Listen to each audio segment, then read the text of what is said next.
മഴ ഒഴിയുമ്പോഴും അല്ലെങ്കിൽ ഈ കെട്ടിയ വെള്ളം ഈ പറഞ്ഞ പോലെ ജഗതി ഭാഗത്ത് വെള്ളം കെട്ടിയിരുന്നു, അത് ഒഴിഞ്ഞു പോകുമ്പോൾ നമുക്ക് ആശ്വാസമായെന്ന് ഒറ്റ വാക്കിൽ പറയാൻ കഴിയുമോ എന്ന് ചോദിച്ചു കഴിഞ്ഞാൽ ഈ കാണുന്ന കാഴ്ചകൾ അങ്ങനെ പറയരുത്, അല്ലെങ്കിൽ പറയാൻ കഴിയില്ല എന്നാണ് കാണിക്കുന്നത്. കാരണം ഇന്നലെ വെള്ളം കെട്ടിയ പ്രദേശമാണ്. എത്രമാത്രം വെള്ളം ഉണ്ടായിരുന്നു എന്ന് ഈ കടയുടെയൊക്കെ ഭാഗത്തെ ആ വെള്ളത്തിന്റെ വരകൾ കണ്ടാൽ എത്രമാത്രം ഉയരത്തിൽ വെള്ളം ഉണ്ടായിരുന്നു നമുക്ക് മനസ്സിലാവും. അത്തരത്തിൽ വെള്ളം ഇന്നലെ പുലർച്ചയോടുകൂടിയാണ് ഒഴിഞ്ഞു മാറിയത്. തൊട്ടപ്പുറത്ത് കിള്ളിയാർ ആ ബണ്ടിനിപ്പുറത്തേക്ക് വെള്ളം നിറഞ്ഞു പോവുകയാണ്. ഇപ്പോൾ രണ്ടുപേരാണ് ഈ വീട്ടിലുള്ളത്. നമ്മൾ ഈ വീട്ടിലെ ദൃശ്യങ്ങൾ അല്പസമയം മുമ്പ് കാണിച്ചതാണ്. ഒരു അമ്മയും മകനുമാണുള്ളത്. രണ്ടുപേർക്കും ശാരീരിക പ്രശ്നങ്ങളുള്ളതാണ്. അവർ ആർക്കും വേണ്ടി കാത്തു നിൽക്കാതെ വൃത്തിയാക്കി തുടങ്ങുകയാണ്. എങ്കിലും അവർ വന്നപ്പോഴും നമ്മോട് ചോദിച്ചു ആരെങ്കിലും എത്തുമോ. അത്തരത്തിൽ ചെളിക്കെട്ട് നിറഞ്ഞിരിക്കുകയാണ്. ഇതൊരു കടയാണ്, ഇവിടുത്തെ അമ്മ ഉപജീവനം നടത്തുന്ന കടയാണ്. അപ്പോൾ അതിന് പോലും സാധ്യമല്ലാത്ത ഒരു സ്ഥിതിയാണ് നിലവിലുള്ളത്. ഇത് ഈ വഴിക്കുള്ളിലേക്കും വീടുകളുണ്ട്. ഇവിടെ എല്ലാം ചെളി നിറഞ്ഞിരിക്കുകയാണ്. അത്തരത്തിൽ ഇവരെല്ലാവരും വൃത്തിയാക്കുന്ന ഒരു ഘട്ടത്തിലാണ്. കാരണം എന്നും എല്ലാ വർഷവും അവർക്ക് ഇതാണ്, ഈ ഒരു സാഹചര്യമാണ് ഇവിടെ ഉള്ളത്. നമുക്ക് കാണാം ബണ്ടിനടുത്തുള്ള 2 വീടുകളാണ്. എല്ലാ വീടിന്റെ പുറത്തും ബക്കറ്റും ചൂലും ഒക്കെയായാണ് ആളുകൾ നിൽക്കുന്നത്. ബണ്ട് നോക്കൂ, ഇത് കിള്ളിയാറാണ്. കിള്ളിയാർ നല്ല ഒഴുക്കുണ്ട്. ഇന്നലെ ഈ രീതിയിലല്ല ഒഴുകിക്കൊണ്ടിരുന്നത്. അത്തരത്തിൽ ഈ ബണ്ടിന് അല്ലെങ്കിൽ കിള്ളിയാറിന് തൊട്ടടുത്തുള്ള വീടാണ്. എന്തായി, വൃത്തിയാക്കുവാണോ? വൃത്തിയാക്കുകയാണ് നമ്മള്. എല്ലാ വർഷവും ഇത് തന്നെ നമുക്ക് ഇവിടെ വരണത് തന്നെ.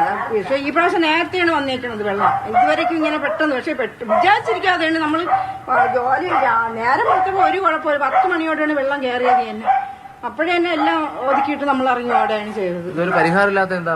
എന്തോ നമുക്കറിയില്ല. ഇവിടെ ഒരു പരിഹാരം ഇതുവരെ ആരും അവർ ബണ്ട് കെട്ടിയിട്ടുണ്ട്. പക്ഷെ ഈ ബണ്ടിന്ന് ആ ഓവ് വഴി റോഡിൽ കയറി ഇപ്പൊ ഒരു ഓടയും കൂടെ പൊട്ടിയിട്ടുണ്ട്. അതിലാണ് ഇപ്പൊ പെട്ടെന്ന് കയറിയിരിക്കുന്നത് വെള്ളം. അപ്പൊ അത്തരത്തിൽ ഈ പറഞ്ഞതുപോലെ ഇവിടെയുള്ള പ്രദേശവാസികളെല്ലാം ഏത് നിമിഷവും സാധനങ്ങൾ തലയാണ ഉൾപ്പെടെയുള്ള അൽമാരയ്ക്ക് മുകളിലാണ്. അത്തരത്തിൽ വീടുകൾ വൃത്തിയാക്കുമ്പോഴും എല്ലാ വർഷവും ഒന്ന് മഴ ചാറിയാൽ ഭയപ്പാടോടുകൂടി സംരക്ഷിക്കേണ്ട സാധനങ്ങൾ ഉയരത്തിലേക്ക് വെക്കുന്ന രീതിയിലുള്ള കാര്യങ്ങളാണ് ചെയ്യുന്നത്. ഒരു പരിഹാരമില്ലെന്നാണ് ഇവർ നമ്മോട് പറയുന്നത്. എല്ലാ വീടുകളിലും സമാനമായ സാഹചര്യമാണ്. പല ഇടറോഡുകളുണ്ട്. അങ്ങനെ പല ഇടറോഡുകളുള്ള വീട്ടിലെ കാഴ്ചകളാണിത്. അത്തരത്തിൽ വെള്ളം ഒഴിഞ്ഞു എന്നത് ഒഴിച്ചു കഴിഞ്ഞാൽ ചെളിയാണ്. ഇനിയിപ്പം ഈ പറഞ്ഞ പോലെ പഴയ കാര്യങ്ങളിലേക്ക് എത്തണമെങ്കിൽ അവർ തന്നെ വൃത്തിയാക്കണം. മറ്റാരും എത്തിയിട്ടില്ല എന്നുള്ളത്. അമ്മേ, ആരെങ്കിലും എത്തിയോ? സഹായിക്കാൻ എത്തിയോ?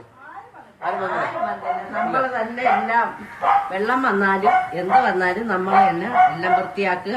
പിന്നെ നമ്മളെ ഉയിര് കൊണ്ട് ആദ്യം പോകും. നമ്മൾ ഒരു സാധനം എടുത്തോണ്ട് പോവില്ല. നമ്മൾ വരുമ്പോ എല്ലാം ചെളിയിലും വെള്ളത്തിലുമായിട്ട് കിടക്കും. ഇനി അത് പറഞ്ഞിട്ട് കാര്യമില്ല. നമ്മളിത് ദിനം പ്രതി അനുഭവിച്ചുകൊണ്ടിരിക്കണേന്ന്. നമുക്ക് ആരും ഒരു സഹായവും ഇല്ല. അതുകൊണ്ട് നമുക്ക് ഇനിയിപ്പോ ഇതൊക്കെ അങ്ങ് ശീലമായി. നമുക്ക് ആരെ കൊണ്ടും ഒരു ഉപകാരവും ഇല്ല. നമ്മൾ അനുഭവിക്കേണ്ടത് അനുഭവിച്ചുകൊണ്ട് തന്നെ ഇരിക്കുന്നത്.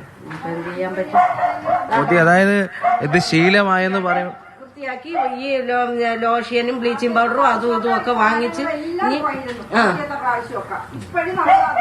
അതെ, ഈ വലിയ നിസ്സംഗതയാണ് അവരോട് കാട്ടുന്നതെന്നാണ് അവരുടെ വാക്കുകൾ എന്നുള്ളത്. കാരണം ഇത് ശീലമായി എന്നാണ് പറയുന്നത്. അത്തരത്തിൽ കാലവർഷം എത്തുന്നേ ഉള്ളൂ.